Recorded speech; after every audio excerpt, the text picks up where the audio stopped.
Sego, if you like what we're doing here, if you support the show and you want to give support to the show, you can do so by going to patreon.com/Let's Talk Native. And if you do so, we'll provide you some exclusive content and some things that others aren't going to get when you get it. So support us by going to Patreon. Yahweh.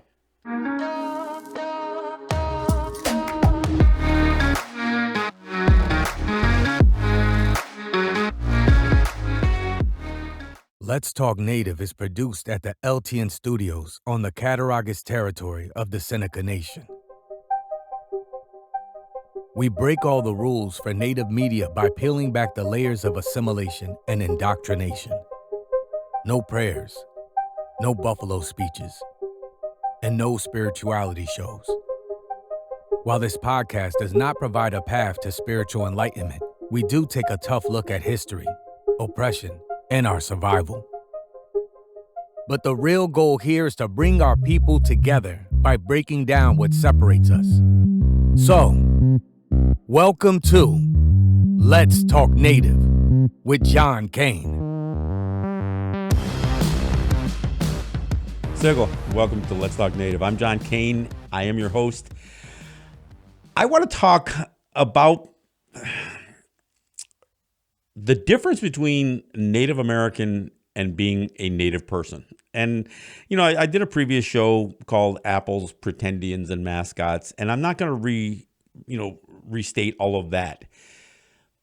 But there is this general classification that oftentimes is used, especially with polling or with any kind of group data that they try to derive over Native people, where they just list, this general idea of Native American. Look, it shows up in census, recordings, the U.S. Census that's done every 10 years. There's all kinds of forms that are created, everything from the Department of Motor Vehicle to voter registration to all these things that the federal government tracks, where they list classifications of race. And of course, they don't use things like American Indian or any of that stuff anymore. Now it's all Native American or Alaska Native. But a lot of these things are self-identifiable. So we can just put it down on a document. So anybody can fill out a document and say that they're Native American. And there's no real test for it, or there's no real check for it. And so it leaves this category that is really loosely defined. And it can be anybody, ranging from those who claim their grandmother was a Cherokee princess to somebody who's lived, a continuous, continuity in terms of continuous lives on, generation after generation on a Native territory. So it's a range. So I want to talk a little bit about the distinction. And I don't want this to come across like I'm condemning one group or challenging somebody's nativeness per se, but more trying to define that identity. And, so when I go back and I think about some of the polling that was done over things like mascots, the Annenberg poll that cited 9 out of 10 Native people were okay with the Washington football team's Redskin name. And of course, that poll was a phone poll, and it's several decades old by now. And it was all based on somebody self-identifying on the other end of the phone that they were Native American, without any qualification, without any real thorough methodology to determine whether those people were legitimately Native people and what that even means. So that's what I'm going to talk about a little bit, because there is a whole, by some estimates, maybe there are more Native people who have already begun, because of assimilation policies and geography and so many other things, have moved away from their Native communities. And that represents some challenges. But you also have, because of foster care and all kinds of other things, you have people who have no connection to Native culture, never had it, and never will. but they're, from a blood quantum standpoint, they may be native. And I don't want to, again, I don't want to speak down or in any way pejoratively towards Native people who are essentially victims of assimilation programs. They're victims of poverty and land loss and all of that stuff. So I don't want to necessarily condemn anybody, but there still needs to be distinction. Because if you're going to poll a people and to understand what a people believe or what their feelings or their thoughts are or opinions are, then at some point you've got better understand that you are accurately getting the opinion of a native people. So, and again, when I cite the various polling, and it's been done several times, but the last bit of polling on this native mascot issue made it very, very clear that the closer a native person was to their culture and their cultural connections, the more they opposed the use of native mascots. Well, that's significant, not only because of the mascot debate, but it shows how a person's view changes the more they're connected to native identity, native autonomy, sovereignty, native territory, and the philosophies that come with it. Now, I'm not saying that it's driven specifically by geography. Like I said, many people, because of the lack of opportunities that exist on native territories, have had to leave their homelands to pursue livelihoods and sustainability. I think about the Hawaiian native people who've had to, by some estimates, more than 75% of native Hawaiians live on the continent now because they've been driven off of the islands because of economy, the price of housing, displaced from their lands, the cost of living, all of that stuff.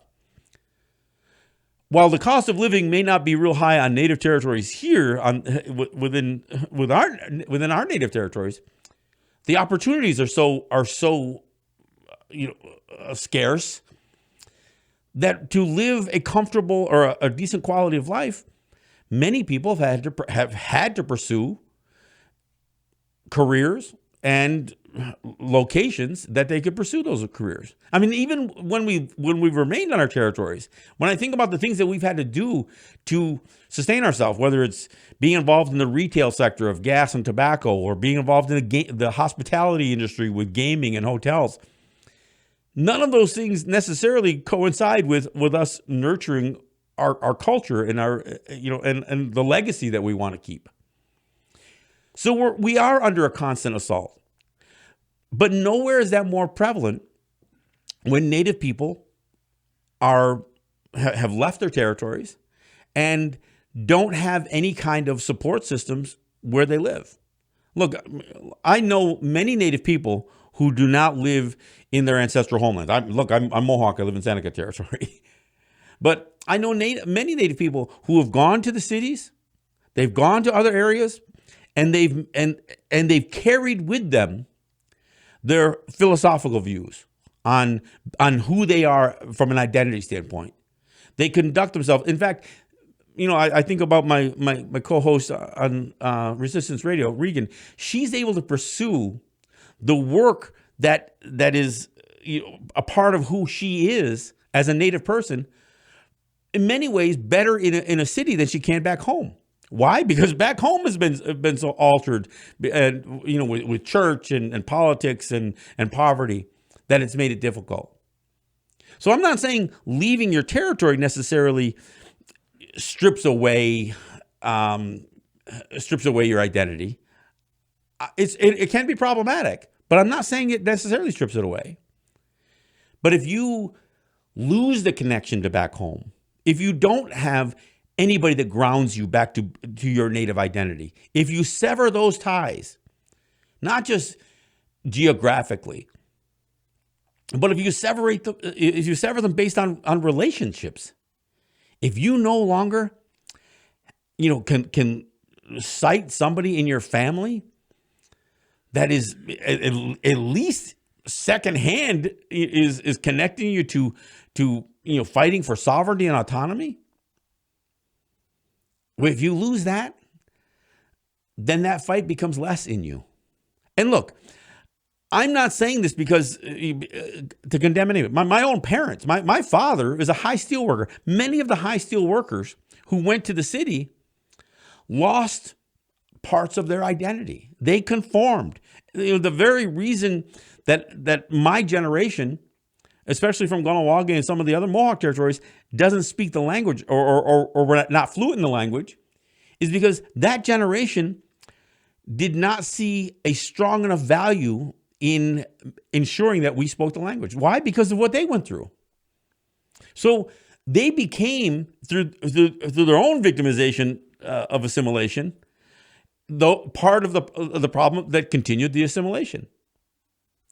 So when I do look at a people who I think I would identify as Native American, but not necessarily people who are living a Native life, those people are victims. They're victims of 200 years of assimilation. They are victims of the lack of opportunity that exists on our territories, the poverty, the unemployment, the limited space that we have, the land loss, the massive land loss. So anytime I hear somebody talk about, the loss of connection to our land, that we're victims of that. And I think it's important that we understand that, even to the extent that as victims, we may go the rest of the way when it comes to assimilation. We may willingly sever those ties. Why? Because it doesn't seem to serve a value directly to our lives as we live them. Although it has significant impact generationally and intergenerationally.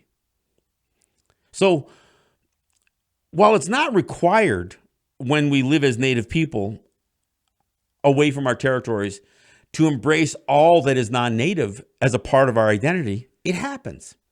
Because there's also this strong desire to get along and to not necessarily be confrontational. Look, we deal with racism on a daily basis, and we either confront it or we tolerate it. And we've seen this. Look, black people have experienced this thing. Native people have experienced it. Brown people from all over the world have experienced this. And what we are willing to allow, we are also willing to allow to continue. And this is where part of that difficulty is. Look, I clearly get challenged, especially on the mascot issue, by the fact that the white people who really embrace this are always going to try to find Native people that they can prop up to fully support the use of Native mascots. And those people are not only victims of, and perhaps willing victims, of that assimilation, that would drive them to support this, but they're also being victimized in this process, being propped up. They're being used.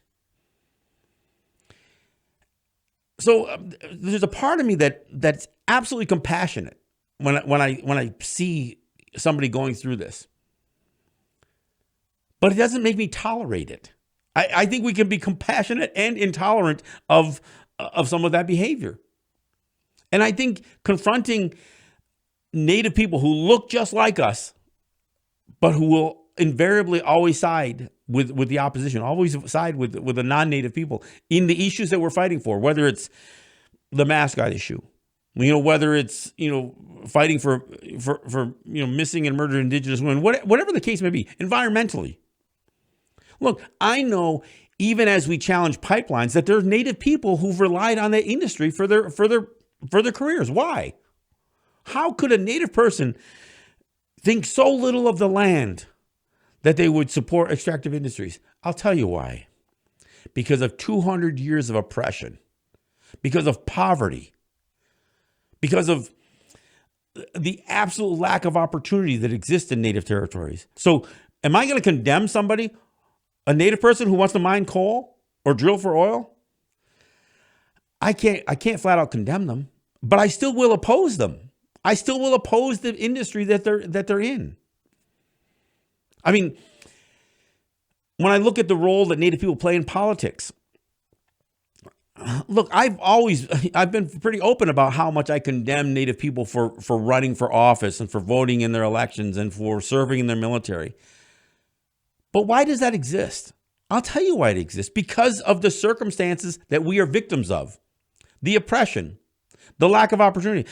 Hey, look, Deborah Haaland being nominated for the Interior Department secretary, that's a great opportunity for her. And she is not only a Native person, but she's a woman who has had very few opportunities presented to her. It isn't just about glass ceiling. It's about overt racism. It's about misogyny. So while I don't necessarily embrace her as some champion for Native people as she pursues her career choices, I understand that part of those career choices are based on her own victimization. The fact that she's had limited opportunities. And it's the same thing for people enlisted in the military. I know people love to promote this idea that people enlist in the military because of our warrior culture. Bullshit. The reason people of color, not just Native people, but people of color enlist at a higher rate than proportionally, is because of limited opportunities, because of poverty, and to a lesser extent, in the hope that they may find some place that racism isn't so prevalent. The idea of camaraderie and, not just seeing the world and that kind of stuff, but is there a place that they can live and they can have a career where they aren't going to be victims of racism? I don't know that it existed in the military. I'm pretty sure it didn't, but that might have been the way what drove them to enlist.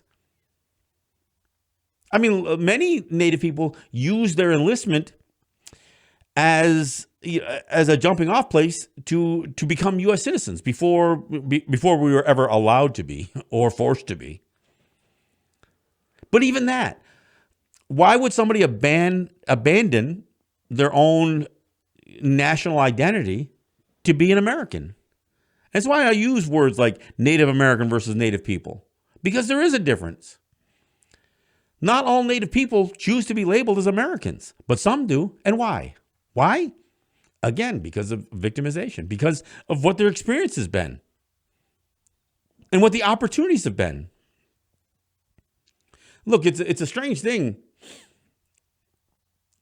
But even as I think about federal programs, government programs, if you're a Native person and you want to, apply for some small business administration benefit associated with being a minority in business,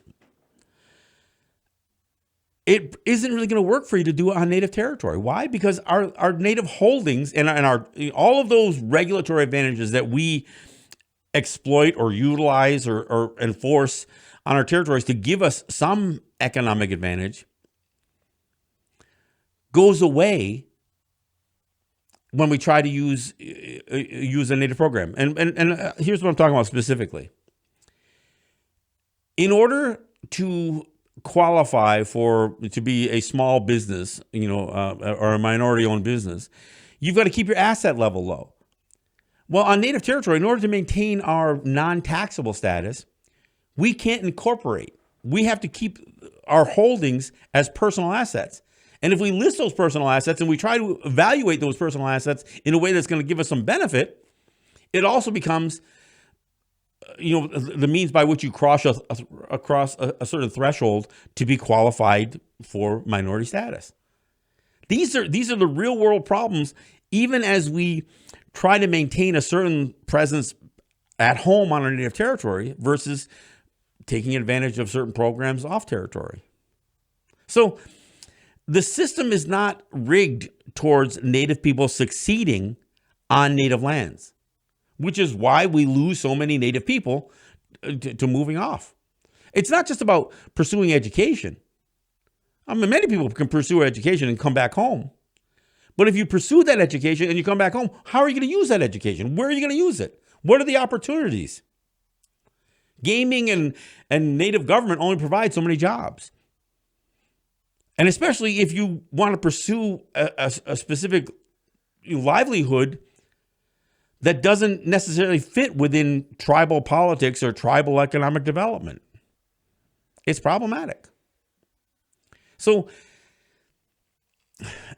and again, I don't want to get too far away from where I started with this thing. But what I really wanted to explain and try to develop in a conversation is that there is a difference between being a native person or being a person of native ancestry or native descent and living as a native person. Now both of those, even those two classifications, have a pretty broad spectrum.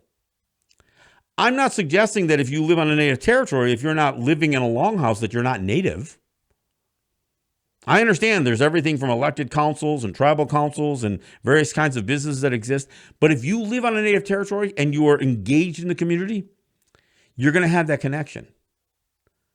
But if you have severed that connection because you've pursued, a career elsewhere, it does leave a gap. It does leave a hollowness. And I applaud those people who can leave their territories and still maintain that connectivity. And many people do it, but many people don't. And so we do end up with some people who clearly can make their case for being, for being enrolled or having a certain blood quantum or whatever their standard is for determining their definition as a native person. But there is a difference between living a life where sovereignty, autonomy, distinction, and culture are a part of who you are, and somebody who has lost all of that. So where I started with this thing had to do with this idea of polling. So when Native people are being asked certain, poll questions to determine what Native people think, it's kind of problematic because we represent through 200 years of assimilation policies and worse, we represent a people that have been fractured. And that we not just fractured, but have had so much stripped away that it's hard to say that the opinion you're going to see expressed and demonstrated by poll numbers is accurate. And like I said, in the latest polling that was done, I think NCAI may have played a role in this poll over the mascot issue. They found that the more somebody was connected culturally to their nation or to their people, the more they opposed, the higher level of opposition there was towards native mascots being used by non-native people. And I think that poll was, and that poll clearly was not just for native people living on native territories. And in fact, that's how they were able to determine how the change worked and how there was a stronger opposition to native mascots the more somebody was culturally connected, because they asked the question. So when I hear somebody say, well, the poll question was, do you find the Washington Redskins name offensive? Well, that's an easy question for me to answer. But some people would say, nah, it doesn't really bother me. But if you ask the next question, well, how do you feel about 50,000 people in stands with headdresses on? That one kind of bothers me. How do you feel about people identifying themselves as Redskins and wearing makeup and costumes and all this? Yeah, that gets more offensive. So the farther you go into that question, and I'm not even suggesting that this isn't about asking somebody more culturally connected, but the more you develop those questions, the more information you gather. And the more you find that native people do oppose it. It's funny because even places, and I've been having this debate in my old high school, and they're called the Cambridge Indians still to this day. They acknowledge that the tomahawk chop is wrong, and they don't allow it anymore. They used to. I mean, it was only a few years ago. I remember hearing about some of the football team all shaving their heads into mohawk haircuts as a sign of solidarity. They're wearing their instead of the black makeup on their eyes, they're putting war paint on, And always constantly making this analogy to playing football and war. But they said, no, we don't do that anymore. We don't have, we don't have a mocked up costumed mascot running around on the field. We don't do that anymore. So that was wrong. In fact, I've listened to some of the people who did advocate for native mascots, but were still opposed to the mockery.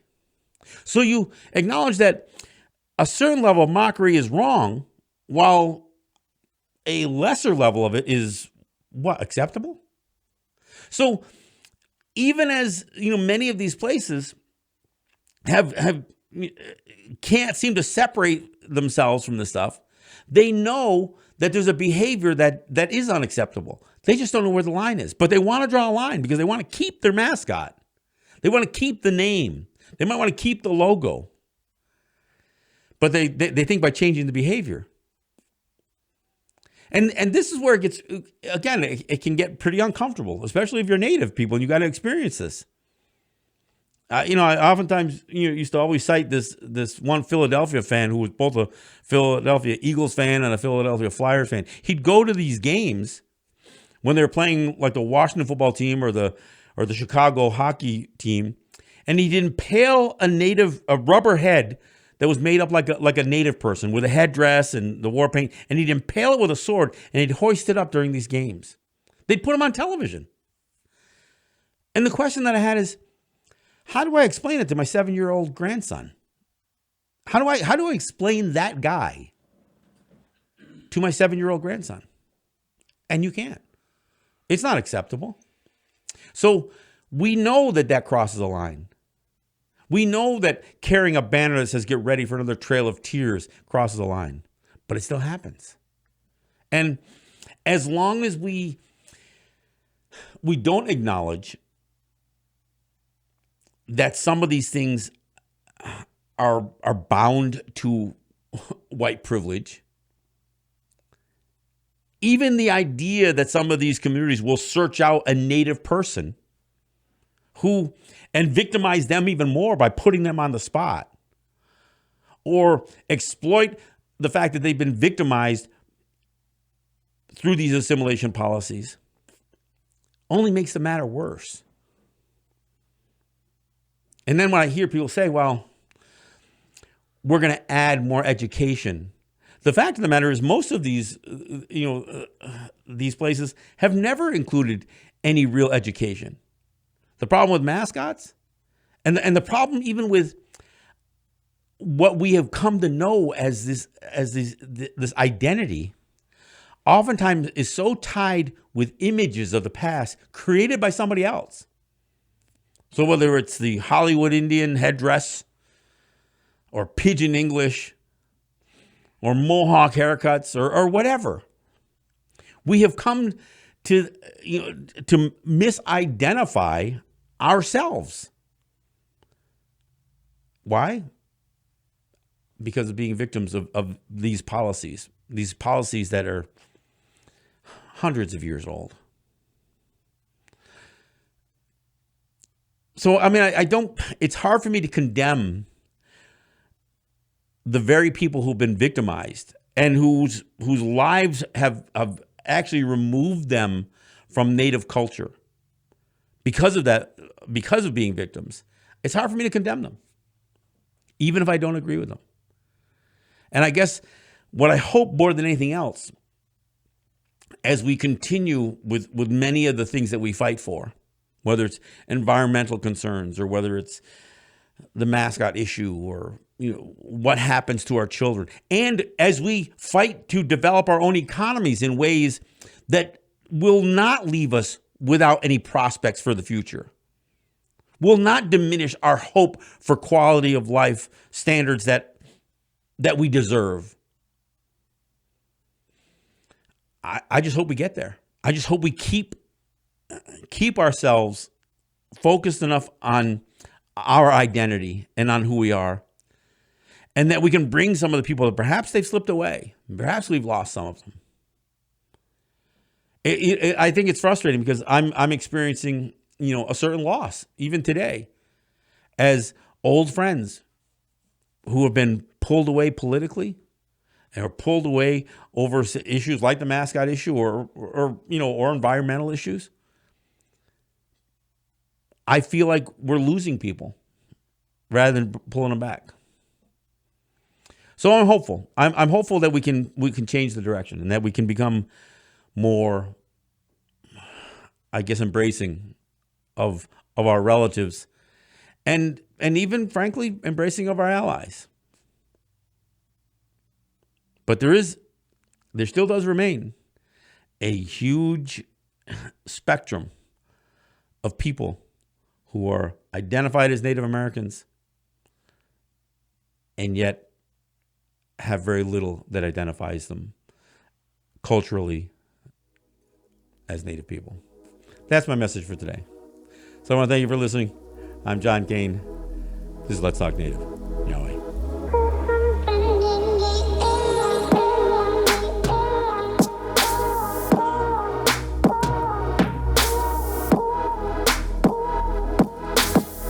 Just